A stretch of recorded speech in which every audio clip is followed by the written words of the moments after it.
السلام علیکم ورحمۃ اللہ وبرکاتہ۔ ان الحمد للہ نحمدہ ونستعینہ ونستغفرہ ونعوذ باللہ من شرور انفسنا ومن سیئات اعمالنا من یہدہ اللہ فلا مضل لہ ومن يضلل فلا هادي له واشهد ان لا اله الا الله وحده لا شريك له واشهد ان محمدا عبده ورسوله صلى الله عليه وسلم يا ايها الذين امنوا اتقوا الله حق تقاته ولا تموتن الا وانتم مسلمون يا ايها الناس اتقوا ربكم الذي خلقكم من نفس واحده وخلق منها زوجها وبث منهما رجالا كثيرا ونساء واتقوا الله الذي تساءلون به والارحام ان اللہ کان علیکم رقیبا یا ایہا الذین آمنوا اتقوا اللہ وقولوا قولا سدیدا یصلح لکم اعمالکم ویغفر لکم ذنوبکم ومن یطع اللہ ورسولہ فقد فاز فوزا عظیما۔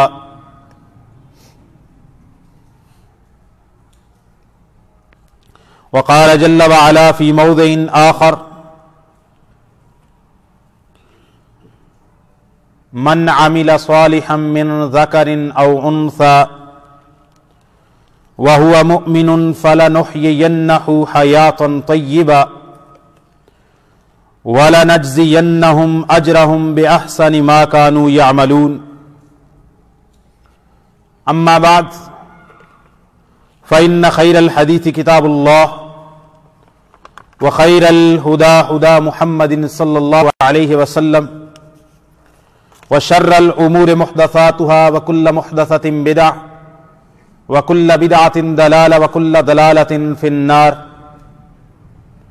تمام قسم کی حمد و ثنا، تعریفات، تسبیحات، تمجیدات، بزرگی، بڑائی، پاکی، تقدیس و تحمید صرف اور صرف اللہ رب العالمین کے لیے ہے، جو کہ کل کائنات کا اکیلا خالق، مالک، رازق اور مدبر ہے،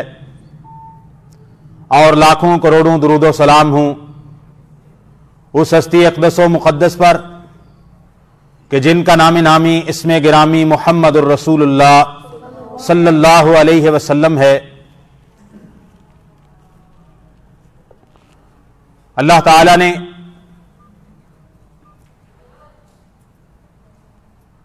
مخلوق کی ہر شے کو جوڑا جوڑا پیدا کیا ہے،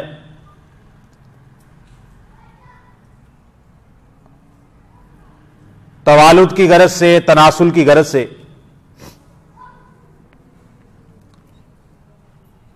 اور انسان جو کہ سب سے اشرف مخلوق ہے،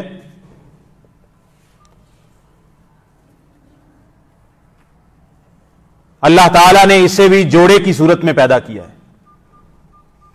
مذکر اور مؤنث، مرد اور عورت،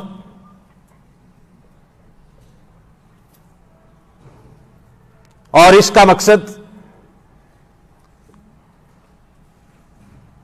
کہ مرد کو مرد اس لیے پیدا نہیں کیا کہ اس کی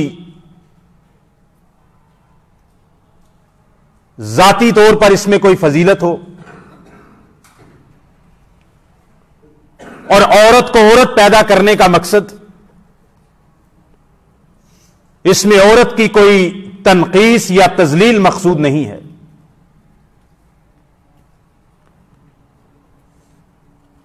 مرد و عورت کے درمیان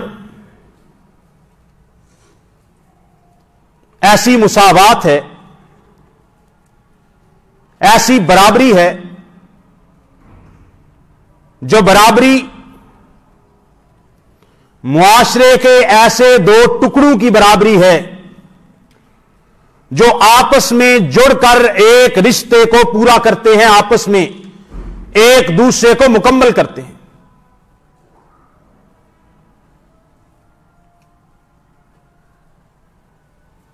یہ برابری ایسی برابری نہیں کہ دو مخالف چیزیں دو آپس میں ایک دوسرے کے مقابلے کی چیزیں ہوں اور ایک جیسی صفات رکھتی ہوں، ایک جیسی فطرت رکھتی ہوں اور آپس میں ایک دوسرے کے مد مقابل آئیں اور پھر مساوات کا مطالبہ کریں، بلکہ یہ مساوات اور برابری معاشرے کے دو ایسے اجزاء کی برابری ہے جو آپس میں ایک دوسرے کے ساتھ مل کر اس معاشرے کے رشتوں کو، خاندانی نظام کو پورا کرتے ہیں اور برابر کرتے ہیں اور مکمل کرتے ہیں۔ مرد عورت کے بغیر ادھورا ہے اور عورت مرد کے بغیر ادھوری ہے۔ اللہ تعالیٰ نے سب سے پہلے آدم علیہ السلام کو پیدا کیا۔ آدم علیہ السلام کے بعد اللہ تعالیٰ نے دوسرا انسان جو پیدا کیا وہ سیدہ حوا کو پیدا کیا اور وہ عورت تھی۔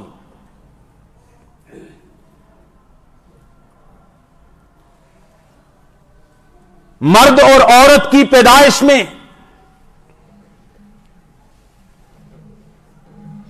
مرد کی پیدائش ہے، اس کے فوراً بعد عورت کی پیدائش ہے۔ اس سے ہمیں یہ سبق ملا کہ مرد و عورت اللہ تعالیٰ نے انسانیت کی بقا کے لیے ایک دوسرے کا جوڑا بنائے ہیں اور ایک دوسرے کا ساتھ بنائے ہیں اور ایک دوسرے کو مکمل کرنے کے لیے بنائے ہیں، ایک دوسرے کے مد مقابل آ کے ضد بازی قائم کر کے اور تعصب قائم کر کے اور علیحدہ علیحدہ آپس کے اندر اس کی کوئی کمیونٹی بنانے کے لیے اللہ تعالیٰ نے پیدا نہیں کیے۔ مالک کائنات ارشاد فرماتے ہیں یا ایھا الناس اتقوا ربکم الذی خلقکم من نفس واحدہ، اے لوگو اس رب سے ڈر جاؤ جس رب نے تمہیں ایک جان سے پیدا کیا ہے، خلقکم من نفس واحدہ، تمہیں ایک جان سے پیدا کیا، وخلق منها زوجها، اور اسی جان آدم، اس کے جوڑے، اس کی بیوی، اس کی شریک حیات کو پیدا کیا، وبث منهما رجالا كثيرا ونساء، اور ان دونوں سے آدم و حوا سے اللہ تعالیٰ نے زمین پر بہت سارے مرد اور بہت ساری عورتیں اللہ تعالیٰ نے ان سے نسل کے بعد اور نسل در نسل اللہ تعالیٰ نے انہی دو فرد آدم اور حوا کی تعلق سے اور اس کے واسطے سے اور اس کی نسبت سے اور وہاں سے اللہ تعالیٰ نے نسل کو چلا کے مردوں اور عورتوں کو اس زمین پر پھیلا دیا ہے۔ مالک کائنات رب سے ڈرنے کا حکم دیتے اور فرماتے ایک جان سے پیدا کیا اور اس جان کے مالک کائنات نے پیدائش کے بعد اس کا جوڑا پیدا کیا، دونوں کو آپس میں جوڑ دیا، یک جان کر دیا، اور جتنی بھی نسل چلی وہ مرد اور عورت سے چلی ہے، آدم و حوا سے چلی ہے۔ اور مالک کائنات فرماتے ہیں دوسرے مقام پر هو الذی خلقکم من نفس واحدہ، وہی ہے اللہ جس نے تمہیں ایک جان یعنی آدم سے پیدا کیا، وجعل منها زوجها، اور آدم سے اس کی بیوی کو پیدا کیا، لیسکن الیہا، تاکہ وہ سکون حاصل کر سکیں۔ مرد و عورت کو، میاں بیوی کو ایک دوسرے کے لیے سکون کا ذریعہ قرار دیا گیا ہے، ایک دوسرے کے لیے راحت قرار دیا گیا ہے، ایک دوسرے کے لیے مودت اور محبت کا ذریعہ بنایا گیا ہے۔ اور مالک کائنات دوسرے مقام پر فرماتے ہیں وَمِنْ آيَاتِهِ أَنْ خَلَقَ لَكُم مِّنْ أَنفُسِكُمْ أَزْوَاجًا، اور اللہ کی نشانیوں میں سے ہے، مالک کائنات کی نشانیوں آیات میں سے ہے، ان خلق لکم من انفسکم ازواجا، کہ اس نے تم ہی میں سے، تمہاری جنس انسانیت میں سے تمہارے جوڑے بنائے، لِتَسْكُنُوا إِلَيْهَا، تاکہ تم آپس میں مل کر ایک دوسرے سے حلال اور جائز طریقے سے حاصل کر سکو، راحت حاصل کر سکو، دل کا چین اور قرار حاصل کر سکو۔ وَجَعَلَ بَيْنَكُمْ مَوَدَّةً وَرَحْمَةً، اور مالک کائنات نے میاں بیوی کے رشتے میں مودت کو بھر دیا ہے، رحمت کو بھر دیا ہے، شفقت کو بھر دیا ہے۔ ان فی ذلک لآیات لقوم یتفکرون، سورہ الروم کی آیت نمبر 21۔ مالک کائنات کہتے ہیں ہم نے اپنی نشانیوں میں سے ایک نشانی رکھی کہ اسی انسان کی جنس میں سے مرد کے لیے عورت اور عورت کے لیے مرد کو اس کا جوڑا بنایا تاکہ تم سکون حاصل کرو، ایک دوسرے سے فطری تم راحت پا سکو۔ وَجَعَلَ بَيْنَكُمْ مَوَدَّةً وَرَحْمَةً، اور اس مرد و عورت کے رشتے کو محبت کا باعث بنایا، مودت کا باعث بنایا، رحمت کا باعث بنایا، شفقت کا باعث بنایا، مہربانی کا باعث بنایا، سکون کا باعث بنایا، راحت کا باعث بنایا۔ یہ شادی، یہ تعلق، یہ ازدواج، یہ سارے رشتے جو آپس میں بنتے ہیں، میاں بیوی کا رشتہ، مالک کائنات تو فرماتے ہیں یہ محبت کا رشتہ ہے، یہ مودت کا رشتہ ہے، یہ پیار کا رشتہ ہے، یہ شفقت کا رشتہ ہے، یہ راحت کا رشتہ ہے، یہ سکون کا رشتہ ہے۔ اس سے انسان کو دنیاوی طور پر، گھریلو طور پر، معاشرتی طور پر انسان کو سکون حاصل ہوتا ہے، اس کو اطمینان حاصل ہوتا ہے، اس کو مودت ملتی ہے، اس کو رحمت ملتی ہے، اس کے دل میں محبت پیدا ہوتی ہے۔ مالک کائنات فرماتے ہیں لیکن یہ شادی بیاہ کا جو رشتہ جس سے محبت ملتی ہے، اگر غور کیا جائے تو اہل تفکر کے لیے، اہل عقل کے لیے اس میں نشانیاں ہیں، جو بے عقل لوگ ہیں ان کے لیے اس میں کوئی نشانی نہیں ہے۔ وہ تو خاندانی نظام کو توڑنا چاہتے ہیں، وہ تو شادی کے بندھن کو تباہ کرنا چاہتے ہیں، وہ تو کہتے ہیں ہیپی ڈیورس، طلاق ہو گئی میں بڑی خوش ہوں۔ مالک کائنات نے اس کو مودت، محبت، سکون کا ذریعہ کہا ہے، اور ساتھ کہا ہے کہ اس میں غور و فکر کرنے والوں کے لیے نشانی ہے۔ جو غور و فکر نہیں کرتے، اغیار کے ایجنڈے پہ چلتے ہیں، ان کے لیے کوئی نشانی نہیں ہے۔ ان کے لیے سب سے بڑی نشانی امریکہ کے ڈالر ہیں۔ مالک کائنات نے عورت و مرد کی مساوات کو بیان کیا۔ کون کہتا ہے برابر کے حقوق نہیں؟ مالک کائنات نے کوئی فرق نہیں کیا، فرمایا ان المسلمین والمسلمات۔ 10 یہاں پر صفات اس آیت کریمہ میں سورہ احزاب کی آیت نمبر 35 میں بیان کی گئی۔ 10 صفات، کہیں بھی عورت کو مرد سے پیچھے نہیں رکھا گیا، کہیں بھی عورت اور مرد کے حقوق و فرائض میں، ثواب میں، اجر میں کوئی فرق نہیں رکھا گیا۔ فرمایا ان المسلمین والمسلمات، بے شک مسلمان مرد اور مسلمان عورتیں، والمؤمنین والمؤمنات، ایمان والے مرد اور ایمان والی عورتیں، والقانتین والقانتات، فرما برداری کرنے والے مرد اور رب کی فرما برداری کرنے والی بیویاں، والصادقین والصادقات، سچ بولنے والے مرد اور سچ بولنے والی عورتیں، والصابرین والصابرات، صبر کرنے والے مرد اور صبر کرنے والی عورتیں،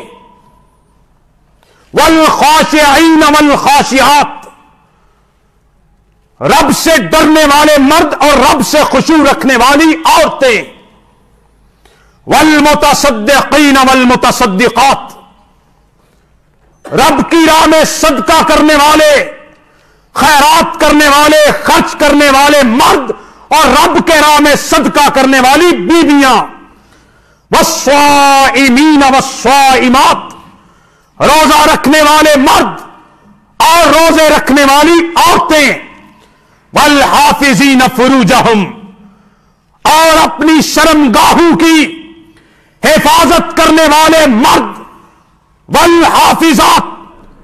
اور اپنی شرمگاہوں کی حفاظت کرنے والی بیویاں، خواتین، عورتیں مستورات، والذاکرین اللہ کثیرا، والذاکرات، اللہ کا بہت ذکر کرنے والے مرد، والذاکرات، اور مالک کا بہت ذکر کرنے والی نیک بیویاں،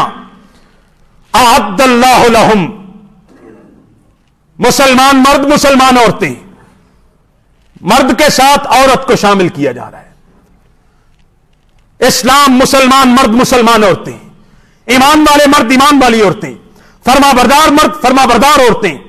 صبر کرنے والے مرد، صبر کرنے والی عورتیں، سچ بولنے والے مرد، سچ بولنے والی عورتیں، ڈرنے والے مرد، ڈرنے والی عورتیں، صدقہ کرنے والے مرد، صدقہ کرنے والی عورتیں، روزے رکھنے والے مرد، روزے رکھنے والی عورتیں، اپنی عزت کی حفاظت کرنے والے پاک دامن مرد، اور اپنی عزت عصمت کی حفاظت کرنے والی پاک دامن باحیا عورتیں، رب کا ذکر کرنے والی، رب کی نماز پڑھنے والی، رب کے لیے قرآن پڑھنے والی، رب کے لیے تسبیحات کرنے والی عورتیں، اور رب کا ذکر کرنے والے مرد، ان سب کے لیے مرد ہوں یا عورت ہوں، نماز میں، صدقے میں، خیرات میں، روزے میں، اسلام میں، ایمان میں، تصدق میں، اور عزت و عصمت کی حفاظت کرنے میں مالک کائنات نے ان کے لیے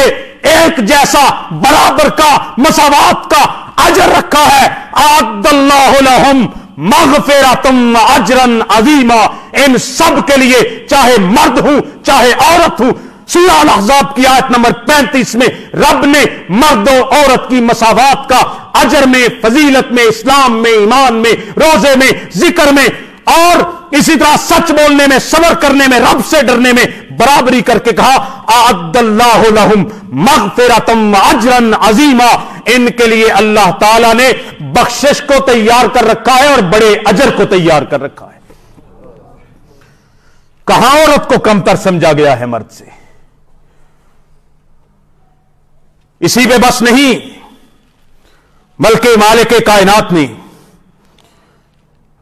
یہاں تک فرما دیا من عمل صالحا، کہیں بھی عورت مرد سے پیچھے نہیں، من عمل صالحا من ذکر او انثى، جو بھی نیک عمل کرے گا، جو بھی رب کی فرما برداری کرے گا، من ذکر او انثى، چاہے وہ نیکی کرنے والا مرد ہو چاہے نیکی کرنے والی عورت ہو، فَهُوَ مُؤْمِنٌ، نیکی کرنے والا مرد چاہے نیکی کرنے والی عورت ہو، اگر حالت ایمان میں کوئی نیکی کا عمل کرے گا، رب کی فرما برداری کرتے ہوئے مرد ہو یا عورتیں ہوں زندگی گزاریں گے، مالک کائنات کہتے ہیں فَلَنُحْيِيَنَّهُ حَيَاةً طَيِّبَةً، یہ تو تھوڑی سی زندگی ہے، اس میں کیا آزادی مانگنی، اس میں کیا عیاشی و فرحت کا سامان مانگنا، نیکی کرو مرد ہو یا عورتیں ہو، ایمان کی حالت میں دنیا سے چلے جاؤ، اصل آزادی تو حیات طیبہ میں ملے گی، فَلَنُحْيِيَنَّهُ حَيَاةً طَيِّبَةً، مالک کہتا ہے ان نیکی کرنے والوں اور مردوں اور عورتوں کو جو ایمان کی حالت میں دنیا سے چاہے مرد ہوں چاہے عورتیں ہوں، مالک کائنات فرماتے ہیں ہم انہیں بڑی بہترین، بڑی طیب، بڑی پاک، بڑی اعلیٰ، مالک کائنات فرماتے ہیں آخرت کے اندر آزادی کی زندگی دینے والے ہیں۔ فَلَنُحْيِيَنَّهُ حَيَاةً طَيِّبَةً، ان نیکوکار مردوں اور عورتوں کو بڑی پاکیزہ زندگی عطا کریں گے، وَلَنَجْزِيَنَّهُمْ، مرد ہو یا عورت ہو، وَلَنَجْزِيَنَّهُمْ أَجْرَهُمْ